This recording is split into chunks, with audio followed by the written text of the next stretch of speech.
La rentrée du gouvernement sera budgétaire ou ne sera pas?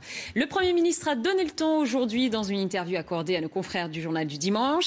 Avec nous pour en parler, je reçois Éric Coquerel, député La France Insoumise et par ailleurs membre de la Commission des finances de l'Assemblée nationale. Ça tombe bien. Bonjour Éric Coquerel et bienvenue sur CNews. Alors Éric Coquerel, on va d'abord passer en revue, si vous le voulez bien, les principales mesures annoncées ce matin dans le Journal du Dimanche par Édouard Philippe. Alors d'abord les prestations sociales, elles vont très peu augmenter, que ce soit les APL, les allocations familiales, les pensions de retraite. Il n'y aura plus de cotisations sociales sur les heures supplémentaires. 4 500 postes de fonctionnaires supprimés l'année prochaine, réduction des contrats aidés, les entreprises qui ne vont pas prendre en charge finalement une partie des indemnités versées en cas d'arrêt maladie. Ça fait beaucoup. Éric Coquerel, qu'est-ce qui vous choque le plus dans ces annonces ? La totalité, la logique. Franchement, c'est une politique qui est irresponsable, inégale et stupide. Pourquoi vous dites ça ? Inégale, tout le monde le comprend. C'est-à-dire qu'une fois de plus, on touche les plus défavorisés de nos concitoyens. Les retraités, ceux qui ont l'APL, donc qui ont des revenus qui leur sont donnés pour des logements, pour avoir des logements. On touche les chômeurs, on touche les familles, on touche aussi les salariés dans leur ensemble. Et par contre, vous remarquez une chose, pas un centime d'euro n'est demandé aux riches. Pas un centime d'euro. Je vous rappelle qu'il y a eu 10 milliards de cadeaux fiscaux aux plus riches des actionnaires fin 2017 dans le budget précédent. Et là, problème de croissance qui se pose, on va y revenir. Oui. Ce gouvernement, comment il réagit ? C'est toujours la même chose. Il prend finalement aux salariés et à tous ceux qui vivent de leur travail, ainsi qu'aux fonctionnaires. Voilà, donc c'est pour ça que c'est une politique inégale. Et pourquoi est-elle stupide ? Parce que justement, si l'activité économique se ralentit, oui, c'est qu'il y a un rapport avec le pouvoir d'achat. C'est prévision de croissance qui est à la baisse. Bien sûr. Et si vous prenez du pouvoir d'achat, parce que ces cotisations, c'est du pouvoir d'achat, ces allocations, c'est du pouvoir d'achat, ces salaires, c'est du pouvoir d'achat, des fonctionnaires, c'est du pouvoir d'achat, eh bien, vous allez ralentir encore l'activité économique. C'est pour ça que cette politique est aussi stupide. La potion néolibérale, elle est non seulement amère, mais elle est stupide. Alors, quand Édouard Philippe martèle dans le Journal du Dimanche qu'aucune prestation sociale ne sera réduite, alors même que, effectivement, techniquement, on ne réduit pas, mais on augmente moins que l'inflation, est-ce que finalement, c'est pas là prendre un peu les Français pour des veaux? Mais c'est un mensonge absolu. Mais ils nous font le coup depuis 1 an maintenant.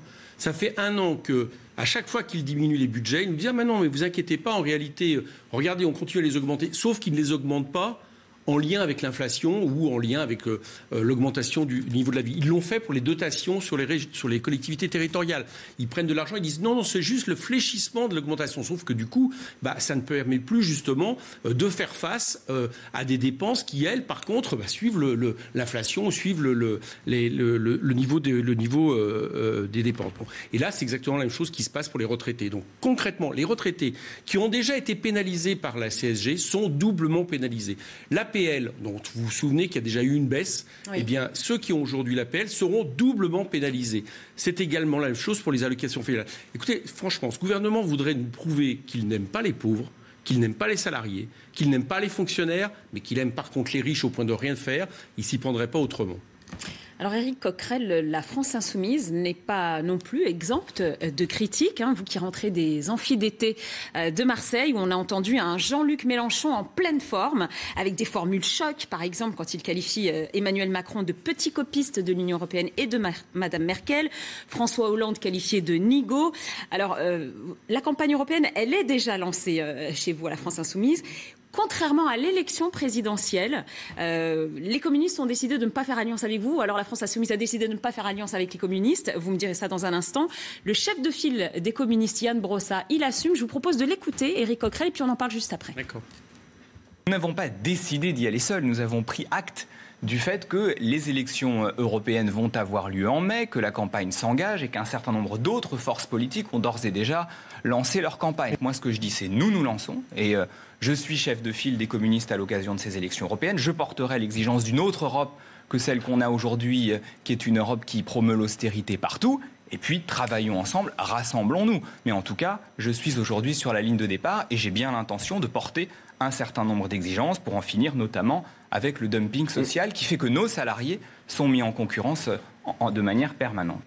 Alors, Éric Coquerel, pourquoi pas d'alliance avec les communistes ? Tout simplement parce qu'on a goûté au cartel des partis avec le Front de gauche. Oui. On en a fait le bilan. Ça a été un échec. C'est-à-dire qu'on n'a jamais réussi à devenir ce que nous souhaitions, c'est-à-dire la première force du camp progressiste. Et on a réussi avec France Insoumise, un mouvement citoyen, auquel nous avons dit au Parti communiste, et d'ailleurs il y a des communistes qui sont avec nous, les portes sont ouvertes, mais qu'on ne nous demande pas de revenir sur des recettes qui ont échoué. Que le Parti communiste veuille les emprunter, ça le regarde, mais qu'on ne nous demande pas de revenir à un étiage où nous étions péniblement à 6% aux européennes. Là, apparemment, les sondages nous promettent plus, c'est-à-dire un espoir d'un score à 2 chiffres, d'un score important. Pourquoi pas à nouveau le score de Jean-Luc Mélenchon à la présidentielle. Donc on ne demande pas de revenir à ça. Et puis il y a un deuxième débat. J'ai entendu les communistes, ils font des propositions d'alliance. Mais sur quelle base? Nous, on dit très clairement une chose. Notre liste sera la liste progressive qui explique que pour changer l'Europe, il faut sortir des traités. On ne peut pas changer l'Europe à traités constants, des traités qui empêchent l'harmonisation sociale, l'harmonisation fiscale, qui imposent les politiques d'austérité ou les politiques de réformes structurelles sur le marché du travail. Ça donne les réformes pénicaux que nous constatons. Et c'est pour ça que nous disons que combattre, en fait, M. Macron, faire un référendum contre la politique de M. Macron, c'est valable au plan national et c'est valable également pour l'Europe parce que c'est la même politique. Éric Coquerel, j'aimerais qu'on parle, pour terminer, de ce mécontentement qui commence à poindre chez vous. Je pense à ce collectif des Insoumis démocrates qui s'est mis en place il y a quelques mois avec une pétition intitulée « Pour la démocratie » et qui a recueilli plusieurs centaines de signatures. Le cofondateur de ce collectif, Christophe Caillou, regrette, par exemple, alors je le cite, qu'au sein de la France Insoumise, on ne choisit pas nos représentants, on ne choisit pas les axes du programme, le vocabulaire politique, la stratégie. C'est pire que les anciens partis, dit-il. Il n'y a pas d'élection interne, pas de congrès, pas de courant. Qu'est-ce que vous lui répondez à Christophe Caillou? En tout cas, vous êtes bons yeux parce qu'on ne les a pas vus du tout pendant les amphis. Et d'ailleurs...